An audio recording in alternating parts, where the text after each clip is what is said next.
Hi, I'm Liz Sneddon. Let's have a look at fractional powers. So roots are the inverse of powers. So a square root, the inverse of that is the x to the power of 2. So these are the inverse functions. So a cubed root is the inverse of a cubed power, x to the power of 3, and so on. So here's our first example.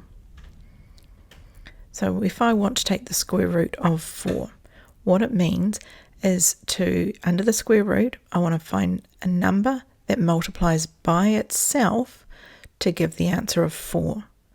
So we've got to ask ourselves what times itself equals 4. And we know 2 times 2 is equal to 4, which means that's an answer. However, there is a more complicated thought we've got to add in. Another number that I can multiply by itself to give me the answer of 4 is negative 2 times negative 2. So both positive 2 times positive 2 and negative 2 times negative 2, both of those will give me an answer of positive 4. So that means that the square root of 4, the answer could be plus or minus 2. And so we write that the number 2 with the little plus and minus sign in front of it. Let's look at a second example.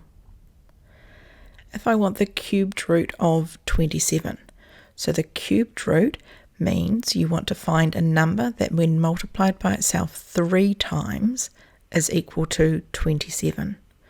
So we've got to ask ourselves what number when multiplied by itself 3 times equals 27, and in this case it's 3. So 3 times 3 is 9, 9 times 3 is 27. So in this case, it's only a positive answer as our solution. We couldn't have negative 3 because that would give us a negative answer. So if I had negative 3 times negative 3 times negative 3, that would give me negative 27. And our question is only asking for positive 27. So this is a case where we only have a positive solution. Let's look at one more example. So I want to do the cubed root of negative 8. So the cubed root, let's think about what that means. It means a number being multiplied by itself 3 times. So we've got to ask ourselves what number when multiplied by itself 3 times equals negative 8. Well, negative 2 times negative 2 is positive 4. Positive 4 times negative 2 is negative 8. So in this case, our solution is negative 2. Thanks very much for watching.